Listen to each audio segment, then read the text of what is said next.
Nyota, maeneo, Kutusho, Aset, Setchat, Weya, Segment, Bas.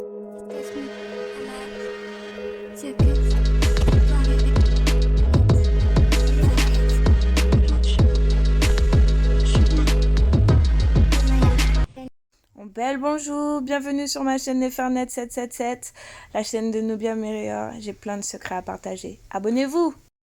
Otep, Atopé, on belle bonjour, beauté.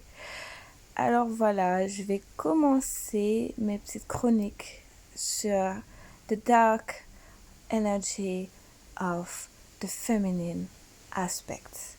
Je vais parler des aspects occultes de l'énergie féminine et on va rentrer vraiment dans des apprentissages qui sont très très importants pour nous en tant que communauté humaine, particulièrement la communauté afrodescendante et les communautés dites indigènes. Alors, si cette topic vous intéresse, la démonisation des esprits marins, sur la thématique de la vidéo de Adunola l'oracle. J'ai trouvé sa vidéo extrêmement intéressante, surtout que je suis dans plein de recherches qui correspondent énormément aux travaux qu'elle a su mettre en lumière et que j'ai hâte de partager avec vous. Mais du coup, je m'appuie vraiment sur sa vidéo. Je vais suivre son raisonnement logique parce qu'il est très simple et très pertinent selon moi. Je vous laisserai le lien de sa vidéo en version originale, puisque je suis une sorte de traduction du message qu'elle a voulu transmettre. Et du coup, ceux qui ne sont pas nécessairement anglophones, peut-être que ça va vous aider. Ceux qui sont anglophones, peut-être que vous trouverez d'autres informations que vous saurez assimiler. Donc, n'hésitez pas à aller regarder la vidéo qui me permet de créer cette vidéo actuelle. Qui est actuellement plus un podcast qu'une vidéo parce que voilà, j'ai pas nécessairement envie qu'on se concentre sur mon image, mais plus sur le message. Donc, Adunola l'oracle, telle qu'elle se fait appeler, est une, entre autres, youtubeuse, mais pas seulement, bien plus que ça, que je suis donc sur YouTube et qui parle donc de sa religion, c'est-à-dire qu'elle est une initiée de Yemoya et une initiée d'Oshun. Alors j'espère que Yemoya et Oshun ne sont plus à présenter. Si c'est le cas, je vous invite à aller regarder mes vidéos sur elle. J'ai fait des vidéos et je pense que ça pourra vous intéresser pour en apprendre davantage. Ou n'hésitez pas, bien entendu, à faire des recherches. Donc en fait, je vais entrer dans le vif du sujet, puisqu'en fait, elle est très délicate et prend le temps d'expliquer qu'elle n'est pas venue pour faire du recrutement par rapport à sa religion, par rapport à ses croyances. Elle veut juste remettre la vérité en place et donner des faits que l'on peut vérifier et que je vous invite, tel qu'elle le dit, à aller faire des recherches de manière à être conforté ou non sur ce qu'elle va avancer au fur et à mesure de la vidéo. Moi, je vais vous avouer que je suis entièrement convaincue de tout ce qu'elle avance, et ce depuis très longtemps. Voilà, j'ai pas attendu sa vidéo pour être d'accord avec elle. Donc c'est pour ça que je partage. Donc elle dit que ce soit la spiritualité africaine ou que ce soit un autre type de spiritualité, qu'en gros, elle nous encourage à suivre ce qui résonne avec nous, et elle n'est pas là en fait pour nous convaincre.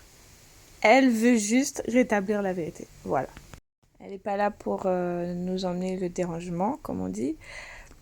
Elle a envie qu'on soit en paix avec nous, et que justement, elle est très bienveillante sur le fait qu'elle aimerait qu'on se sente bien et que l'on s'aime profondément avec les fondements que l'on a, que l'on partage, et et qui font ce que nous sommes. Donc, elle va s'appuyer sur quelques textes de la Bible et d'autres sources extérieures. Parce que la Bible est quand même un des livres qui est pour le moment le plus influent au monde. Et du coup, qui est une référence pour beaucoup. Donc son objectif, c'est bien de nous montrer ce qui est caché dans l'histoire et qui est pourtant bien en face de nous, quoi, juste devant nos yeux, mais que l'on n'a pas nécessairement su voir auparavant. Donc elle va nous aider à voir ces éléments. Donc, elle n'est pas là pour dire que tous les esprits de l'eau, parce qu'elle va aborder le sujet, tous les esprits de l'eau sont bénéfiques, pas du tout, au contraire, elle va aborder dans sa vidéo que il faut savoir il faut connaître certains contrats qui peuvent être passés. Et à ce propos, du coup, moi, je ferai une vidéo par la suite sur les Jengu, je ne sais pas si vous connaissez, ceux qu'on appelle les esprits de l'eau, qui sont des prêtres et des prêtresses, et qui travaillent avec l'élément de l'eau au Cameroun. Bon, ça sera pour une prochaine topic que j'espère aborder le plus rapidement possible. Donc l'idée, c'est pas du tout d'offenser qui que ce soit dans ses croyances, hein, c'est bien ce qu'elle dit. L'idée, c'est de vraiment donner une vision qui n'était pas nécessairement mise en avant par le système patriarcal et qu'aujourd'hui, il est temps que l'on ait pour comprendre un peu le travail que l'on a à faire sur soi. Surtout quand on veut sortir de la stigmatisation à laquelle on est en tant que peuple afrodescendant ou peuple indigène. Voilà. Parce que historiquement, il faut quand même se rappeler que la mission dite divine de tous les missionnaires qui sont venus imposer et qui ont pu légiférer sur la tête d'Africains et d'indigènes selon leurs textes de loi et leurs textes sacrés. Tout ça a permis toute l'histoire, tous les aspects historiques que nous devrions connaître si nous n'ignorons pas qui nous sommes. Et du coup, aussi se rappeler qu'en fait, il y a des aspects méconnus et très certainement culturellement réappropriés, pour ne dire que ça. Hein, ça vous dit quelque chose, l'appropriation culturelle? On va en parler. Parce que mine de rien, le but des missionnaires, c'était de prendre les terres et les ressources, quelles qu'elles soient, de ceux qui étaient envahis, de les couper de leur culture et de leur imposer une nouvelle culture, de nouveaux fondements, de nouveaux codes, de tout leur imposer. Avec un élément principal, la peur, il ne faut pas oublier. Et comme elle le dit si bien, l'ignorance a été un ingrédient principal et premier pour contrôler les masses. L'ignorance. Et elle précise que Dieu nous a jamais demandé de laisser notre bon sens à la maison et d'aller en toute... Comme elle l'explique, les religions sont basées sur la foi. Et des fois, elle retrouve regrettable que les religions utilisent trop la peur pour contrôler l'esprit, donc avoir peur de l'astrologie, avoir peur de tout. Et elle explique bien que Dieu ne nous a jamais demandé de laisser notre bon sens chez nous et de venir à l'église avec tous ces symptômes de peur pour avoir la foi. Donc en gros, elle nous demande de retrouver le bon sens, parce que le bon sens va de pair avec les enseignements de Dieu. Quelle que soit votre religion, vos croyances ou votre spiritualité. Pour elle, le bon sens va de pair avec la foi. Voilà, c'est ainsi qu'on honore Dieu, de Tout-Puissant. C'est en adorant cet esprit de vérité. Voilà, en incarnant soi-même la vérité, en étant à la recherche de la vérité et pas en étant un croyant avec des œillères et qui croit ce qu'on lui dit, voilà, à tout va. Donc en gros, elle encourage et elle sort j'allais dire les articles de loi, mais pas du tout, les extraits de Bible où elle parle donc d'étudier pour montrer qu'on n'a pas à avoir honte de vouloir savoir, de vouloir chercher, de connaître la parole de vérité et de pas être là à gober tout ce qu'on nous dit juste parce qu'on nous l'a dit. Voilà, que ça fait partie de la foi. Donc, faites des recherches. Donc, sa première question est de demander quel est le symbole que l'on retrouve le plus dans la religion chrétienne après le signe de la croix. Tic, tic, tic, tic, tic. Réponse. Et c'est le signe du Vesica Piscis, le poisson. Et un des nombreux noms de Yeshua, a.k.a. KRST, a.k.a. Jésus, qu'on appelait le Créateur, de Lord, le Fils aimé, le Sauveur. C'est lui en fait qui était la fontaine des eaux vivantes, n'est-ce pas? C'est un de ses noms. Et donc, c'est avec lui qu'est venu le terme de poisson, de pêcheur, parce que c'est lui qui a multiplié les poissons et qui parlait des pêcheurs. Donc, elle précise, la thématique n'est pas sur Jésus. Et je ferai une vidéo sur lui parce qu'il y a énormément de choses à dire. Et je pense que Jésus était un grand alchimiste, un grand alchimiste même, vu que je pense qu'il était africain, noir de peau, très mélaniné. Mais ce sera pour une prochaine thématique. Et elle explique qu'on parle de... On amène la démonisation de tous les cultes afrodescendants, indigènes et tout ça, surtout les cultes qui parlent des êtres de l'eau comme Yemanja, Yemoya, la sirène et bien d'autres, Mamiwata. On démonise tous ces cultes, toutes ces traditions.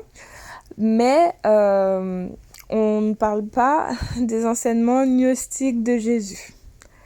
Donc, elle a mis 2 livres de référence que je vous ai mis ici, de manière à ce que vous puissiez aller les récupérer si ça vous intéresse. Donc, elle explique bien que son objectif, c'est pas de savoir si on croit ou si on croit pas en Jésus. Elle veut juste atténuer les peurs de ceux qui sont paniqués de tous ces cultes et rituels touchant de Marine Kingdom. Voilà. Le royaume des eaux, le royaume. Et donc, elle dit Queendom, même à un moment, parce qu'on dit Kingdom comme histoire, ça pourrait être Her Story, bon bref. C'est toujours une histoire d'étymologie patriarcalisée par propagande. Donc, elle demande à quoi vous fait penser la forme du Vesica. Et en fait, elle va aborder par la suite. Mais moi, je vous donne déjà une idée à travers les photos que je vais mettre en fond d'écran. Parce que le poisson, il a une forme particulière, on va dire. Alors, peut-être que vous avez une idée. Je sais pas. Dites-moi. Mais moi, j'ai plus aucun doute sur la question. Et on va prêcher une convaincue, on dira. Bon, sa deuxième question, c'est à quoi vous fait penser le mitre? Alors, je sais pas si je le prononce bien, je sais même pas si c'est un terme français, mais le chapeau des prêtres du Vatican. Donc, j'ai caché sa tête parce que on n'a pas besoin nécessairement de savoir qui c'est pas le sujet. C'est juste pour qu'on se concentre sur le chapeau. Et du coup, qu'est-ce que vous voyez? Est-ce que vous voyez quelque chose en particulier? Voilà. Bon, elle avait une meilleure illustration, mais j'ai pas su la retrouver. Donc, allez voir sa vidéo. Et du coup, on voit une tête de poisson, en gros. On voit une tête de poisson. Le chapeau, ça représente une tête de poisson. Si on devait faire de l'origami, ça aurait donné ça en papier. Bref. Et j'ai même trouvé une illustration encore plus criante, pour ne dire que ça, où on voit carrément trois poissons sur la tête du monsieur. Donc, ça va être difficile de me faire croire qu'il n'y a pas de lien avec le royaume des mers, le royaume des océans. Ça va être difficile. Donc, bien sûr, c'est refuté par les églises catholiques et tout ça. Et du coup, le mitre qui représente une tête de poisson serait représenté sur le chapeau que portaient les Dagon. Donc, bien entendu, on montre des illustrations avec des Dagon qui ont des traits occidentaux, mais pas du tout. Encore une fois, on connaît le concept de réappropriation culturelle ou de blanchiment historique. Pourquoi pas, puisque le blanchiment d'argent existe, je vois pas pourquoi le blanchiment historique n'existerait pas. Bref, donc là j'ai mis une illustration de Rihanna qui est, soit dit en passant, poisson en signe solaire. Et j'ai trouvé intéressant, puisque bon, elle est initiée dans certains concepts possiblement d'école de mystère, pour appeler ça comme ça, vu que je ne sais pas précisément, que ça m'intéresse sans plus. Mais je sais qu'elle est initiée, À Hollywood, il ne faut pas se voiler la face, c'est ainsi. Donc, Adunola, l'oracle, explique bien que dans un temps ancien, les Dogon, étaient des dieux de la mer, tels que Olokun, qu'on va aborder un peu plus loin dans cette vidéo, enfin dans ce podcast. Et donc, ce concept de tête de poisson avec la bouche ouverte, portée comme chapeau, vient donc des Dogon, qui étaient des dieux de la mer en Afrique de l'Ouest. Voilà. Et donc forcément, ils étaient très mélaninés eux aussi, dans leur vraie représentation, pas les représentations plus contemporaines de réappropriation culturelle. Et bien entendu, pour cacher tout ça, on va mettre tout ça sous l'égide de pagan. Pas savent qui j'en peux dire en français. Pagan en pagonette. Donc, sa question très légitime est de demander pourquoi le pape, qui incarne le Vatican, la religion chrétienne et tout ça, pourquoi va-t-il porter quelque chose qui symbolise le royaume des mers? Pourquoi? Question. Pourquoi? Pas de réponse? Avis au public? Téléphone? Un ami? Whatever. Surtout quand on sait qu'ils étudient les symboliques. Ok. Donc ici, voici une illustration du vagin de la femme avec plusieurs symboliques, dont le delta, le triangle à l'envers, le poisson à nouveau, la double pointe où on voit souvent une Vierge Marie immatriculée à l'intérieur, n'est-ce pas? Et en bas, vous avez l'image d'une cérémonie de où on baptise comme pour symboliser la renaissance à travers ce passage dans un poisson, n'est-ce pas?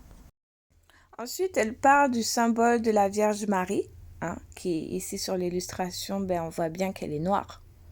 Et d'ailleurs, je me rappelle du professeur Omotunde Kalala qui en parlait. Il m'a apporté beaucoup d'informations concernant la noire Vierge Marie. Donc, je ferai une vidéo dessus parce que c'est très important. Mais si vous la regardez attentivement sur plusieurs illustrations, elle a l'air d'être donc dans le Vesica Pisces. Elle a l'air d'être dans ce qu'on appellerait un vagin cosmique, disons-le franchement, voilà. Parce que ça me fait penser à ça. Et à elle aussi, Adunola l'oracle. Donc Adunola l'oracle va parler de bœuf canal, voilà, un canal de naissance, pour ne pas aborder tout de suite trop vite le fait que ce soit une entrée d'un vagin de femme, quoi. Ensuite, on va passer à l'observation donc de la sirène à double queue qu'on peut retrouver comme logo de Starbucks, qui est un logo assez particulier, n'est-ce pas? Et qu'on peut retrouver ce genre d'illustration qui existait donc dans les illustrations vaudou et dans les artefacts africains, Afrique de l'Ouest notamment, avec la représentation d'Olokun. Voilà, donc bien entendu qu'elle est plus ancienne que le logo de Starbucks, je suis sûre que vous n'en doutez pas. Et du coup, elle fait le parallèle de ces formes et représentations avec l'encre. Voilà, elle fait le parallèle là. Donc, le parallèle qu'elle fait entre Olokun, qui est un orisha des mers profondes, avec l'encre, est tout à fait intéressant. Parce qu'on va utiliser la symbolique de l'encre pour parler de sa foi en Dieu, de son ancrage à lui, d'où des expressions The anchor of my soul, God is the anchor of my soul, comme quoi Dieu est l'encre de mon âme, pour la traduction française. Pour parler de son espoir, de sa foi inébranlable en l'être suprême et divin. Et il a été utilisé très tôt dans la christianité. Donc elle a réussi à démontrer d'ores et déjà que tous ces symboles de Vesica Pisces, de Mitre, le chapeau porté par le pape du Vatican, l'encre et bien plus, nous ramènent au royaume marin, au royaume de la mer. Pourquoi? Donc le symbole de l'encre là, comme vous la regardez, vous voyez, ça me fait un peu penser à l'encre, la croix de vue des Égyptiens antiques, des Kamites. Et on voit donc le sexe de la femme par l'orifice qui est pénétré par le sexe de l'homme avec la croix et les poissons sur les côtés. Comme c'est précisé ici, ces symboles étaient représentés sur des catacombes à Rome. Donc ce sont des symboles qui ont été représentés de façon très ancienne par rapport à la naissance de ces religions. Donc ça avait déjà une importance majeure. Voilà. Et donc cette représentation très ancienne est là pour rappeler les dieux de la mer, comme Olokun. Olokun, il était androgyne, il était ni féminin ni masculin, il était le tout. Il était, et là, on voit la symbolique de la réunion du féminin sacré, du masculin sacré, comme avec l'encre, la croix de vie. Donc, il y a vraiment des symboliques qui sont reprises d'enseignements bien plus anciens. Et donc les Dogons prêtres, les prêtres Dogons qu'on a voulu ridiculiser en disant qu'ils étaient polythéistes, un peu comme les Kémites, les religions africaines anciennes. Et j'en passe avec les animistes dont je fais partie, c'est-à-dire de ceux qui croient en l'esprit, dans la nature.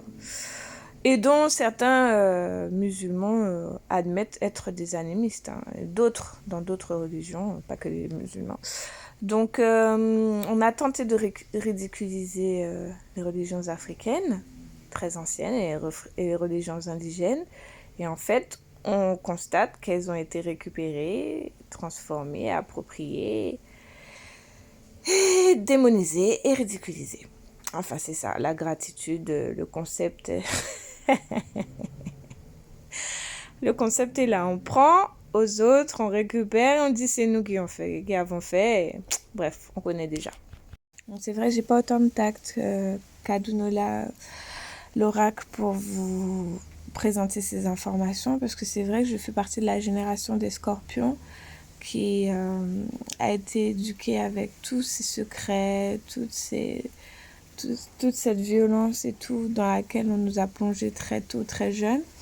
Et maintenant, c'est vrai que j'ai un peu moins de tolérance pour ceux qui restent et qui cultivent leur ignorance avec toutes les informations que l'on a et que l'on peut vérifier très facilement.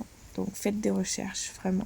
Donc elle précise bien que les ancêtres, tout comme on le voit pour Olokun, ils ont exprimé des aspects du Tout-Puissant ou de la toute-puissance, toute-puissante, de la divine source, sans y mettre un sexe, et qu'ils l'ont exprimé à travers chacun des éléments, chacun des royaumes, le royaume de l'eau, le royaume de l'air, le royaume du feu, le royaume de la terre. Et voilà. Il est vrai que le royaume de l'eau est un royaume qui est très puissant et qui a été récupéré par des religions irrespectueuses. Elle exprime bien à quel point nos ancêtres étaient monothéistes et pas polythéistes comme on tente de nous le faire croire, absolument. Sauf qu'ils aimaient montrer les différents aspects, les différents principes ou archétypes qui composaient ce tout qui serait bien trop vaste, bien trop immense, qui resterait impalpable si on devait le décrire dans sa globalité. Donc c'était une façon de le rendre plus accessible à notre perception. Et maintenant, du coup, elle explique qu'il y a quelque chose qui la taraude, c'est pourquoi dans les religions judéo-chrétiennes, il n'y a plus la... Où est la femme divine en fait? On parle du Père, du Saint-Esprit, du Fils. Donc il y a toujours cette trinité qui existe, qui a été récupérée, mais il n'y a pas la femme, il n'y a pas la mère divine, elle a été écartée. Et donc ça fera l'objet d'une prochaine vidéo parce que je ne veux pas que ça soit trop long. Et donc à très bientôt, à très vite. Allez, prenez précieusement soin de vous. J'espère que ce topic vous a intéressé. N'hésitez pas à me poser des questions en barre d'infos. Dans la prochaine vidéo, j'en profiterai pour y répondre si vous les avez posées suffisamment tôt. Et à très très vite.